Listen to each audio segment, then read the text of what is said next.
ओम नमः सिद्धेभ्यः। ओम नमः सिद्धेभ्यः। यदर्चा भावेन प्रमुदितमनादर दुर्यः क्षणाधासित स्वर्गी गुणगण समधा सुखनिधि लवन्ते सद्भक्त्या शिव सुख समाजं किं तदा महावीर स्वामी नयन प्रतिगामी भवतु मे महावीर स्वामी महावीर स्वामी नयन प्रतिगामी भवतु मे गुरुवाह पंतनो नित्यं ज्ञान दर्शन नायिका चारित्रानं गंभीरा मोक्ष मार्ग उपदेशका। पंच परमेश्वरी भगवान की, एक राधिनाथ भगवान की, अंतिम सत्संगपति भगवान महावीर स्वामी की।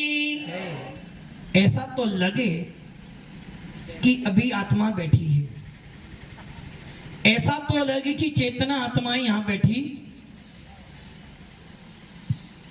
आचार्य श्री कुंद कुंद भगवंत की, आचार्य श्री विमल सागर जी महाराज की, आचार्य गुरुदेव सनमती सागर जी महाराज की, 3 काम 9 करोड़ मुनिराजों की, द्वादशांगिन मणि माता की।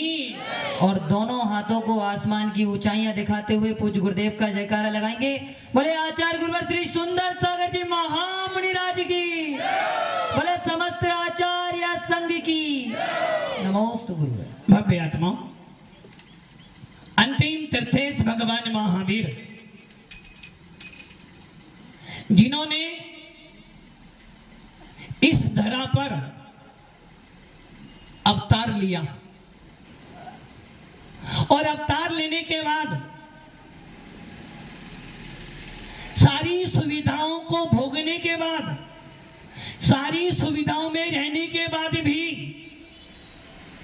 संयम का पथ अपनाया। राजा के पुत्र थे किंतु जानते थे मैं राजकुमार से राजा तो बन सकता हूं किंतु महाराजा नहीं बन सकता हूं, और यदि महाराजा बनना है तो राजा का मोह छोड़ना पड़ेगा, और राजा का मोह छोड़ने के लिए राजकुमार की पर्याय भी छोड़नी पड़ेगी।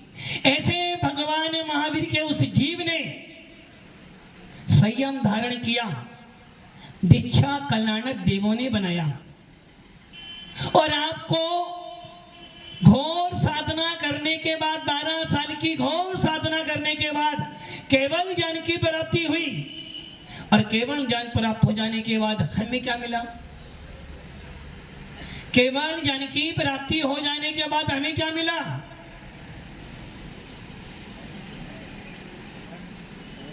क्या मिला अध्यक्ष मोदी आपको? हमें भगवान महावीर नहीं मिले। केवल ज्ञान की प्राप्ति हो जाने के बाद भी अभी तीर्थंकर का शासन शुरू नहीं हुआ, क्योंकि समोसरण तो लग गया किंतु तीर्थंकर सोच रहे हैं, सारी सभासद सोच रही है, धर्मेंद्र विचार कर रहा है कि इतने दिन हो गए आते आते आज तक कभी भी हमने प्रभु का उपदेश नहीं सुना, जबकि समोसरण में केवली भगवंत विराजमान हैं, अवधि जानी विराजमान है, मने परे जानी विराजमान है, फिर भी भगवान की वाणी सुनने को नहीं मिली। और हमने देखा है, सुना है कि जब भी कोई भव्य जीव जाता है, राजकुमार जी भव्य हो, मना कर रहे हैं महाराज मैं भव्य नहीं हूं, अच्छी बात है। भव्य का मतलब जानते हो? जिस व्यक्ति ने कभी आम ना देखा ना, वो कहता हूं नहीं मैं आम होता, मैं आम नहीं हूं। भव्य का मतलब होता है जो मोक्ष को प्राप्त कर ले, भव्य का मतलब होता है जो रत्नत्रय प्राप्त कर ले, और भव्य का मतलब होता है जो सच्चे देव सागुरु पे श्रद्धा कर ले। तो राजकुमार की भव्य नहीं हो ना? अब तो हूं। सुना था कि भव्य जीव समोसण में जाते हैं इतने दिन हो गए भगवान की वाणी नहीं खिली, केवल ज्ञान प्राप्त हो गया है, वीतरागी संज्ञा मिल गई है, सर्वज्ञ हो गए, फिर भी उपदेश नहीं खिला। तो आचार्य भगवान कहते हैं अभी भगवान महावीर का शासन शुरू नहीं हुआ, क्योंकि शासन शुरू जब होता है जब वो कुछ नियम बनाए। और यही कारण है कि जिस दिन भगवान महावीर का उपदेश खिला उसी दिन से हमने भगवान महावीर का शासन स्वीकार कर लिया, और उसे कहते थे हम वीर शासन जयंती। भव्य आत्माओं, उसी भगवान महावीर का उपदेश, उसी भगवान महावीर की वीतराग देशना आपको सुनने को मिल रही है। और ये देशना आपको मिल रही है, किस लिए मिल रही है? पारक जी, किस लिए मिल रही है आपको देशना की? आत्मा का कल्याण तो एक शब्द सुनने से हो जाता, इतने दिन से सुनते आ रहे हो। भगवान महावीर की वीतराग देशना को सुनने का सौभाग्य मिल रहा है, तो इसका विरोधन एक ही है कि हे भगवंत, इस उपदेश को सुनने के बाद मुझे अपनी आत्मा का बोध हो जाए। वीतराग वाणी सुनने का मतलब है आत्मा से भगवान बनने का मार्ग, वीतराग शासन का मतलब है कर्मों से रहित होने का मार्ग, और वीतराग शासन का मतलब है इस चेतन आत्मा के अंदर जो बैठा है उसे देखने का मार्ग यदि कोई है तो वो है वीतराग शासन। मिला किसको है? मिला किसको है? देखो कितने डाउट फोन में जी रहे हो, किसको मिला है? डाउट जबरदस्ती से कह रहे मुझे मिला, मुझे जबरदस्त मकान मेरा है, ये तो इच्छा से बोलते हो, किंतु मुझे वीतराग शासन मिला है अपने निज घर में जाने के लिए, इसमें डाउट हो रहा बार बार। सोनलाल जी डाउट हो रहा है ना, आवाज ही नहीं आ रही है। जब भाषण देते हो तो पूरा पंडा हिला देते हो, और अभी डाउट हो रहा कि वीतराग शासन क्यों मिला है? अरे हमें वीतराग धर्म किस लिए मिला है? अपने भगवान आत्मा को जानने के लिए मिला है। किंतु हम इतने रागी द्वेषी मोही हो गए हैं कि हमें वो भगवान आत्मा की बात तो सुनाई देती है किंतु अंदर नहीं जा पाती है, और जब तक अंदर नहीं जाएगी तब तक वेदन होने वाला। इधर से घर वाले बुला रहे हैं, इधर से जिनवानी बुला रही है, आप कहां जाओगे? विकास कहां जाओगे? कहां जाओगे? जिनवानी के पास? जितना झूठ बोलो घर को छूट नहीं रहा, जिनवानी के पास जाओगे तो 4 दिन में तो बात कह रहे हो महाराज वो कल लोग आए थे मुझे वहां जाना है। अरे भाई वीतराग शासन को पाने वाला जैन लिखने वाले के पास में तो एक ही काम होता है, और वो काम है अप्पा सो परमप्पा, आत्मा ही भगवान बनेगी, और वो आत्मा मुझे मिल चुकी है। अब तो बस एक ही काम करना है कि अपने इस आत्मा के अंदर चेतन भगवान को पकड़ कर लो। आचार्य समर्थ भद्र स्वामी न्याय के वेत्ता हर चीज को पहले परीक्षा करते हैं और उसके बाद अपनाते हैं। और यही कारण है कि हमारे जैन शासन में हर व्यक्ति की परीक्षा की जाती है। यदि कोई व्यक्ति घर में, जिस प्रकार आपके घर में कोई व्यक्ति नौकरी करने आता है, घर में काम करने आता तो 10 बार पहले पूछते हो कौन है, पूछते हो ना, और उसके फोटो भी, एक फोटो भी, हाँ राहुल फोटो भी क्यों रखते हो? यदि कल ये गड़बड़ी करेगा तो प्रूफ है मेरे पास में। दुकान पर यदि नौकर रखते हो तो कैमरे लगा के रखते हो कि यदि कोई गड़बड़ी करे तो मालूम पड़ जाए। और यदि गाड़ी में ड्राइवर भी बैठा है तो उस पर भी निगाह। अरे भव्य आत्मा, जब इतनी सारी चीजों पे निगाह करते हो तो तुम अपनी आत्मा पे निगरानी करने के लिए लोग लिखते हैं बड़े बड़े शब्दों, आप कैमरों की कैद में हो, भला कैमरा नहीं हो। क्या लिखा है नीरज, क्या लिखा है? आप कैमरे की नजर में हो। इसका मतलब है उस व्यक्ति को डर तो लगे कि मुझे कोई देख तो और आपको कोई डर है? आपको कौन देख रहा है? आपको कौन देख रहा है? कितने ही छिप छिप के कर लेना पाप, आपको देखने वाला भी बैठा है। कहां बैठा है? चौधरी जी कहां बैठा है? कहां बैठा है? हाँ भैया कहां बैठा है? ऊपर। पूरी रात भर नाव चलाई और बोले भैया भीलवाड़ा से पार हो गए। अरे ऊपर वाला देखे तो वो तो देख ही रहा है। सबसे पहले तेरी भगवान आत्मा देख रही है। तेरी आत्मा तुझे बार बार जब भी आप कोई काम करते हो तो सबसे पहले आपकी आत्मा तुझे आवाज देती है।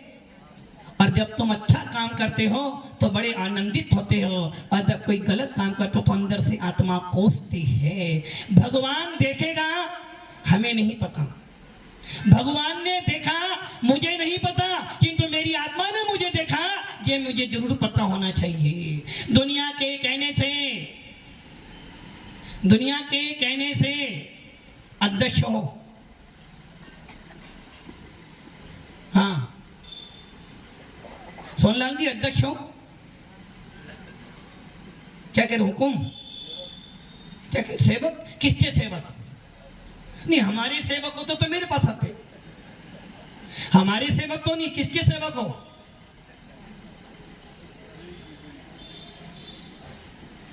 किसके सेवक बन रहे आप?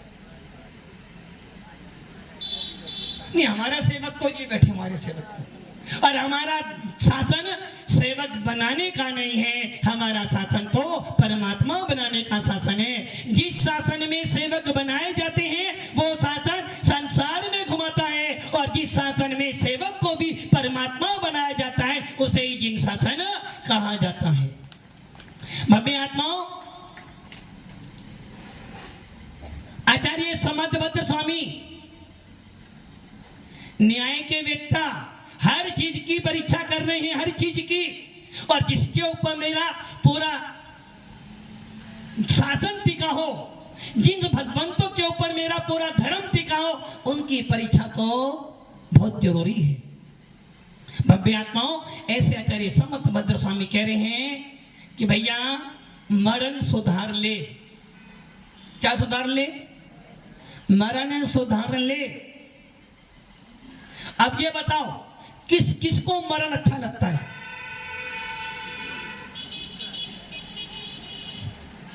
पदम जी क्या बोल रहे? मरण अच्छा नहीं लगता है? नहीं, ये तो गलत कह रहे हो। मरण तो अच्छा लगता है। मैंने तो मरण बोला, मैंने समाधि बोला ही नहीं। मैंने तो मरण किन किन को अच्छा लगता है? किसी को अच्छा नहीं लगता। अच्छा, जन्म किन किन को अच्छा लगता है? बोले महाराज वो तो अच्छा ही है जन्म तो। अरे भैया, जिनको जन्म अच्छा लगता है वो भी पागल है, जिसको मरण अच्छा है वो भी अज्ञानी है। जो कि जन्म मरण में हर्ष विषाद करना मेरा काम। इसलिए आचार्य समर्थभद्र स्वामी कह रहे हैं, न्याय के वेत्ता हैं, और वो अपने रतन करण साक्वाच्छा नाम क्या दिया? रतन करण साक्वाच्छा। करण मतलब यहां सुनार कौन है भाई? झोरी कौन है? गोल्ड कौन बेचता? गोल्ड बोलो हमारे तो कपड़े वालों की नगरी है अधिकतर। तो कोई सुनार है यहाँ पर? अच्छा ये बताओ निर्मल जी, अपनी कीमती वस्तु कहाँ रखते हो? हाँ, लॉकर। बैंक में या घर में? दोनों में। चाबी किसके पास रहती है? और एक चाबी बैंक वाला, वो कह रहे हैं महाराज लॉकर में पैसे तो मैंने रखे, लेकिन चाबी तो घर वाली के पास है। और एक चाबी बैंक मैनेजर के पास भी रहती है। यदि मान लो उस लॉकर को कोई खोल सकता है क्या? क्यों? तो चाबी तो मैनेजर के पास भी है ना। दो लगे। अच्छा, एक चाबी तुमने पकड़, तुझे चाबी दे तो दी है, क्यों तुझे ध्यान रखना चाबी दी है, किंतु उस चाबी की दूसरी चाबी मेरे पास है। जब वो लगेगी जब तू खोल पाएगा, अकेला खोल। अब ये बताओ उस लॉकर के अंदर आपने क्या रखा? जोखम, कीमती वस्तु, सबसे कीमती वस्तु जो होती तुमने सब वहां पे रख दी। अब ये बताओ आपके लिए सबसे बड़ी कीमती वस्तु कौन सी थी? ये कहां रखी आपने? अपने अंदर कहां रखी? ये बाहर लुटा दी। मतलब कि जो पुद्गल कीमती था, जिस पुद्गल को विनाश होना था, उसको को आपने दो चाबियों के बीच में रख दिया। और जो आत्मा मेरी सबसे ज्यादा मूल्य थी उसको तुमने सबको बांट दिया। तो बता कैसा ज्ञानी? पुद्गल की रक्षा कर रहा है, जो नश्वर है, जो कभी तेरा नहीं होने वाला, उसकी सुरक्षा करने के लिए चाबी पे चाबी लगाए जा रहा है। और जो भगवान आत्मा तेरे अंदर बैठी है, जो सबसे ज्यादा अमूल्य है, उसके लिए कोई चाबी नहीं, बल्कि तूने सबको। सोनलाल जी यही कर रहे हो ना?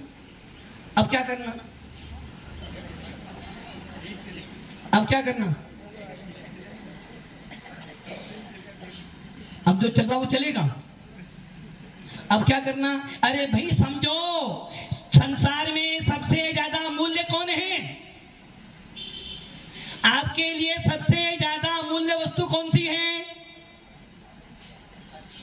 वो कह रहे निर्मल जी अमूल्य नहीं है। मान लो एक दंपति परिवार वंदना करने गया शिखर जी की। पहली टोक कौन सी आती है? गंधर टोक। वहां वंदना करी और जैसी वंदना करके आगे बढ़ा, कुंथो नाग की टोक आई, वंदना करी और तुरंत उसको थोड़ी सी श्वास में परेशानी हुई। साथ में कौन थी? घर वाले साथ में थे। अब वो व्यक्ति जमीन पे लेट गया है। अब वो कह रहा मुझे छाती में दर्द हो रहा है, मेरे प्राण निकल सकते हैं। बोलो उस समय क्या करोगे आप? क्या करोगे उस समय आप? नमोकार मंत्र नहीं बोलोगे। कहोगे देखो शिखर जी आने के बाद भी यदि मेरा पति चला गया तो भगवान मैं कभी तेरे घर पे नहीं आने वाली। अरे मैंने सुना है कि शिखर जी आने पे तो पाप नष्ट होते, यहाँ तो मुझे पाप और बंधना संकलेशता हो रही है। और ये बात भूल गए, यदि किसी और व्यक्ति का मरण हो रहा होता आपके सामने तो क्या कहते? भैया क्यों रोता है? क्यों रोता है? हाँ भैया सर पे कपड़े वाले नहीं। कहां से आए? टोंक से क्यों आई? मम्मी दीक्षा ले रही है इसलिए मैं टोंक से आया हूं। किंतु यदि तुम मम्मी दीक्षा ले रही है इसलिए टोंक से आए तो तेरा आना व्यर्थ था। अरे तो इसलिए आता कि चलो भील भाड़ा जाऊंगा, पंच परमेष्ठी की वंदना करूंगा तो मैं भी परमेष्ठी बन जाऊंगा। हाँ भैया शिखर जी जा रहे थे, रास्ते में एक व्यक्ति रो रहा है कि मेरा बेटा मरने वाला है। शिखर जी बोलो क्या कहोगे आप? अरे भाई क्यों रोता है? सौभाग्यशाली है, कितना अच्छा क्षेत्र मिला। किसको मिलता शिखर जी? बोलते ना। और मान लो यदि अपने घर का व्यक्ति हो तो फिर क्या करते हैं? अब कभी जीवन में शिखर जी तो आऊंगा ही नहीं, क्योंकि वहां आकर मैंने सुना था पापों का क्षय होता है। यहाँ तो मेरे पाप और बंध गए। अरे आप वंदना करने गए थे भावों से और क्या बोलते हो? भाव सहित बंदे जो कोई ताही पशु नरक। और आपने क्या किया?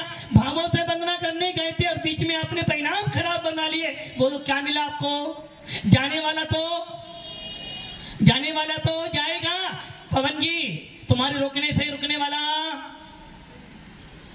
रुकेगा? आप रुकोगे? नहीं रुकोगे। फिर भी करो महाराज, अभी तो थोड़ा सा काम। क्या कह रही राकेश जी? थोड़ा काम बाकी है। बोले महाराज दीक्षा करा दो फिर सोचूंगा।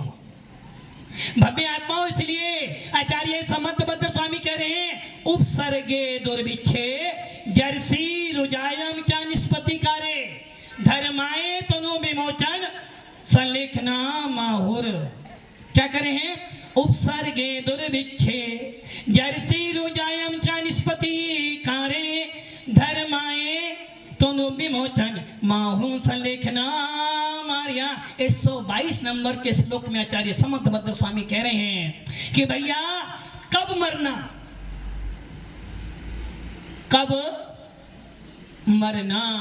भैया आप कब मरोगे?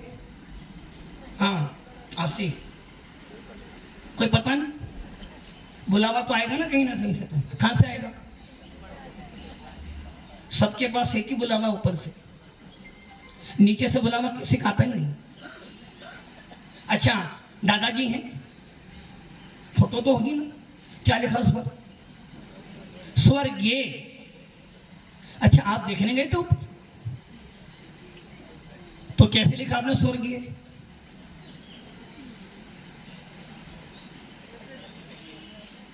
अरे महाराज रीति चली आ रही है, जो मरता है ऊपर से बुलावा आता स्वर्गीय लिख देते। प्रकाश जी, गंगा जी क्या लिखते हो?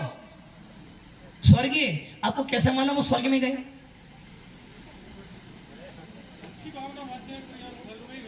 आपकी अच्छी भावना भाने से वो स्वर्ग में चला जाएगा, ये जरूरी? मेरी भावना है कि प्रकाश जी कल दीक्षा ले ले। बोलो गंगान जी दीक्षा ले रहे कल? क्या करें अभी? क्या बाकी? जब आपकी भावना से वो स्वर्ग जा सकता है तो मैं भी तो अच्छी भावना भर रहा हूं। जब तुम्हारी भावना से वो स्वर्ग में जा सकता है तो मेरी भावना से आप भगवान महाराज नहीं बन सकते? बन सकते हो ना? तो फाइनल कर दें। ये ध्यान रखना, समीचीन मार्ग पर आने वाले लोग बहुत कम होते हैं। और हम लोग कैसे हैं? यदि कोई आगे बढ़ना चाहे तो, मुझे वो दृष्टांत याद आ रहा है कि एक बार अमेरिका ने एक सेमिनार रखा जिसमें केकड़े, जानते हो केकड़े बुलवाए सारे, और हर देश के केकड़े बुलाए थे। उसमें हमारा इंडिया भी था, भारत के केकड़े भी पहुंचे और सबके केकड़ों के डिब्बे खोल दिए। सारे देशों के केकड़े सारे बाहर आ गए, किंतु भारत का एक भी केकड़ा डिब्बे से बाहर नहीं गया। जो निरीक्षण महोदय था वो चिंतन कर रहा, अरे भैया अजब बात हो गई, सारे देशों के केकड़े बाहर निकल कर आ गए किंतु भारत का एक भी केकड़ा नीचे नहीं, बाहर नहीं निकला, आखिर क्या कारण है? पूछा गया तो उत्तर क्या मिला? देखो हमारे भारत की अलग पहचान है, हम कभी किसी को अंदर आने देते नहीं हैं, और जो अंदर आ रहा तो उसे कभी बाहर जाने देते नहीं हैं। और क्या करते हैं, जब कोई व्यक्ति, जब वो केकड़ा आगे बढ़ता था तो दूसरा केकड़ा उसको नीचे गिर देता। तू कैसे आगे बढ़ेगा, मैं तेरे से आगे बढ़ूंगा, इसलिए हमारे केकड़े बाहर नहीं आते। वैसे ही ताली बजा लो। ये ताली अपनी आप मूर्ख पे बजा रहे हो अपनी तालियां। वैसे ही जब भी कोई धर्म के मार्ग पे बढ़ता है तो हम क्या करते हैं, उसको पकड़ के नीचे खींच देते हैं कि नहीं तू कैसे आगे बढ़ेगा। जब हम आगे नहीं बढ़ पाए तो तेरे तो बाप की हिम्मत का तू आगे बढ़ गया। हम क्या करते हैं, जब कभी भी कोई व्यक्ति विषय कसाय में जाता है तो धक्का मार के भेजते हैं। जब कोई बेटा शादी ना करे तो जबरदस्ती भी कराते हो, करनी तो पड़ेगी। और जब कोई भव्य जीव भाव बना ले मोक्ष मार्ग पे बढ़ने के तो क्या करते हो, अरे भैया यदि ये ले लेगा तो मेरे से पहले चला जाएगा, इसलिए इसको भी संसार में बसाओ। इसलिए आचार्य कार्तिक के स्वामी कहते हैं बिरला ही तत्व को सुनता है और उसमें से सुनने वालों में से कोई बिरला होता है जो उसे अपनाता। और हम क्या करते हैं, पहली बात तो आचार्य कौन कौन स्वामी कह रहे हैं, इस कली काल में संयम के भाव बनना ही दुर्लभ है। पग पग पर आप इस पंडाल से बाहर निकलो, पग पग पर पांचों इंद्रियों के भोग विलास मिल जाएंगे। और आप अपनी आंखें कितने ही बंद कर लेना, यदि एक बार भी आंखें खोली तो उस दृश्य को देखकर अपनी मन को काबू में कर, कहीं भी जाना। पहली बात तो भाव बनते नहीं, और भाव किसी के बनते हैं तो हम उसको बिठा। इसलिए आचार्य भगवान तोमा स्वामी कह रहे हैं, भैया तूने क्या करा, स्वयं तो संयम के मार्ग पे बढ़ नहीं पाया, और जो बढ़ रहे थे उसे भी तूने रोक दिया, तो तूने चारित्र मौनी कर्म का बंद कर दिया। इसलिए आचार्य समर्थबद्ध स्वामी कह रहे हैं, क्या कह रहे हैं कि भैया ये जो गाथा श्लोक मैंने लिखा है 122 नंबर का, क्या कह रहा था, कब मरना, कब मरोगे, कोई कहता मरना भैया। अब इनसे पूछो मरना चाहते हो, इनसे पूछो सबसे, कौन कौन मरना चाहता है यहाँ पर भाई? विक्की भैया मरना चाहते हो? पदम जी, प्रकाश जी मरना चाहते हैं? नहीं, वो तो मना कर। छुल्ले जी मरना चाहते हो? जीने की हो न वांछा, मरने की हो न इच्छा, परिवार मित्र धन से मेरा को होता हो, दिन रात मेरे स्वामी मैं भावना जबाहो, देहांत के समय में। आगे की पंक्ति मुझे नहीं आती है, मुझे इतनी आती है बस। दिन रात मेरे स्वामी मैं भावना जबाओ, देहांत के समय में। मेरे कानों में आवाज ही नहीं आ रही, तो कि मेरे कानपुर में थोड़ा सा क्या कह रहे हो? नहीं, एक साथ मैं कितने से बोल रहा हूं। दिन रात मेरे स्वामी मैं भावना जबाओ, देहांत के समय में। कितना झूठ बोल रहे हो तुम। प्रकाश जी, क्या करना अंत समय में? इतना को करना स्वामी जब प्राण तन से निकले,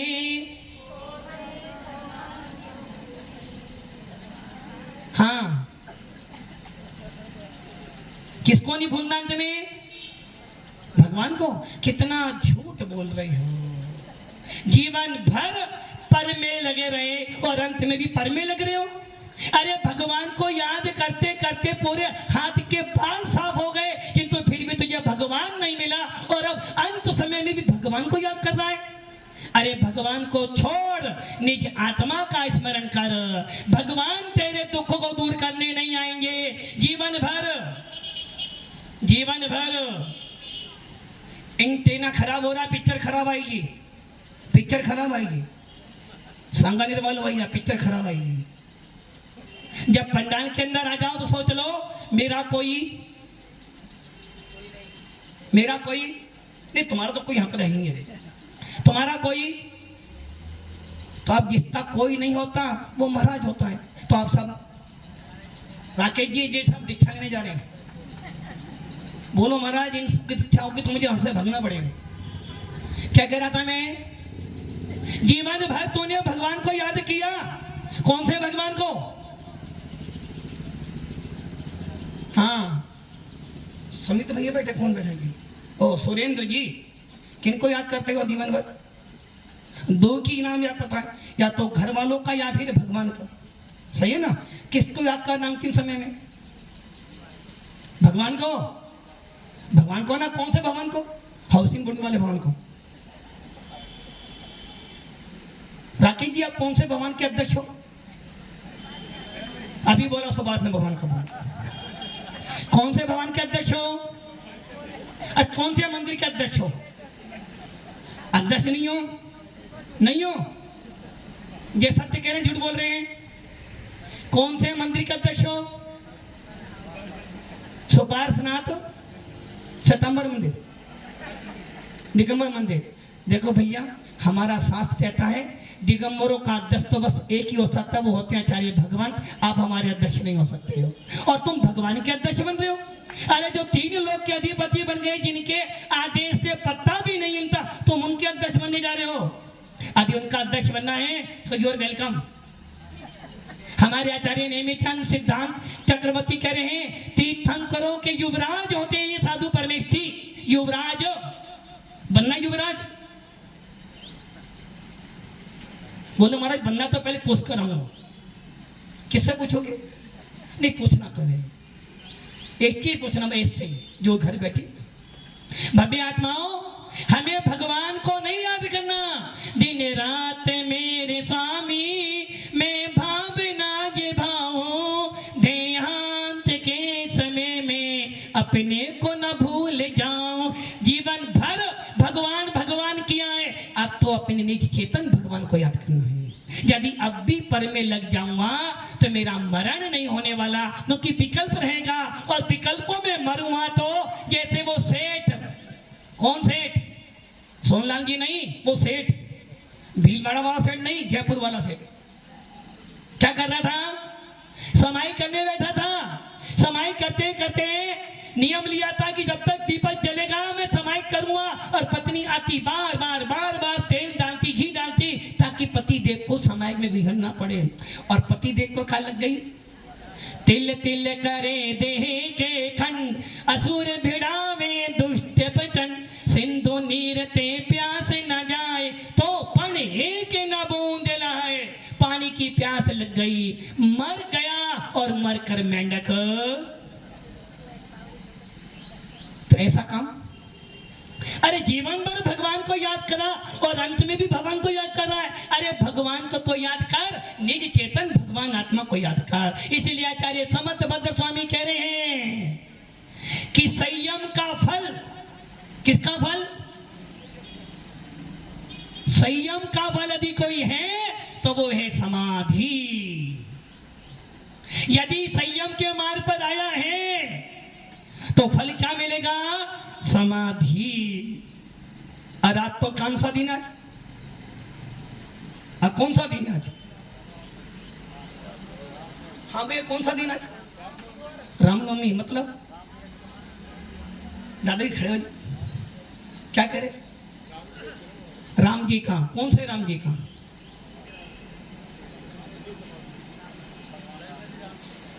कौन से राम जी? भगवान राम। भगवान तो जन्म लेते नहीं, महावीर जन्म लेंगे अभी 21 तारीख को जन्म लेंगे ना। जन्म कल्याण बनाओगे ना भगवान मनु स्वामी का, तो वो जन्म लेंगे। भगवान राम का जन्म। भव्य आत्माओं, आज रामनवमी है। रामनवमी लोगों की मानता है कि आज कौन आए? राम आए। भव्य आत्माओं, क्या आप राम को मानते हो? तुम तो सबको मानते हो। राकेश जी, राम को मानते हो? बोलो महाराज। हाँ बोलूंगा तो फंसूंगा, ना बोलूंगा तो फंसूंगा, इसलिए कुछ बोलो ही मत। हाँ भैया, आपसे पूछ रहा हूं। नहीं, आपके बराबर वाले नहीं। राम को मानते हो? कौन से राम? सीताराम, सीताराम, जय सीताराम। मर्यादा पुरुषोत्तम राम को मानते हो? गलत नहीं हो? अरे भैया, रामनवमी है, राम का जन्म हुआ। कौन से राम का जन्म हुआ? राजा दशरथ के पुत्र का जन्म हुआ, अयोध्या के भाभी नरेश का जन्म हुआ। किंतु जैन समाज राजा राम को नहीं मानती। जैन समाज तो भगवान राम को मानकर पूछती है। किसको पूछ रहे आप? राजा राम? राजा राम हमारे लिए पूजनीय नहीं है, हमारे लिए तो भगवान राम पूजनीय है। जिस राम ने मांगी तुंगी से निर्माण प्राप्त किया है, जिस राम ने मुनि सुबतनाथ के चरणों में अपना मस्तक देखा था और निर्गंत भेष धारण कर इस संसार सागर से पार हो गए, ऐसे भगवान राम को पूरा जैन समाज श्रद्धा से नमस्कार करता है। भव्य आत्माओं, आचार्य समर्थ भट्ट स्वामी कह रहे हैं संयम का फल है समाधि। और जो अपने मरण को सुधारना चाहते हैं, राकेश जी अब तो भाव बना लो। बोलो महाराज तो मेरे पीछे पड़ गए। पीछे नहीं, हम तो नहा धो के पीछे पड़ गए। क्या करें? 2-4 दिन में हो जाएगा, तो 2-4 दिन ही है, बस 25 तारीख आने में। भव्य आत्माओं, आचार्य समर्थ स्वामी कह रहे हैं समाधि का फल है, संयम का फल है समाधि। और समाधि वो ही कर सकता है जिसको अपने मरण को सुधारना होगा। जो मरना चाहते हैं, बोलो मर, अब मत पूछना, क्योंकि हमें मरने की इच्छा तो अभी नहीं है ना, किंतु मरना पड़ेगा, मजबूरी है। और मरण करना है, मजबूती है। और मजबूरी का नाम क्या बोल रहे भैया? मोटे समझने वाले क्या? मजबूरी का नाम महात्मा गांधी, और मजबूती का नाम फेविकोल।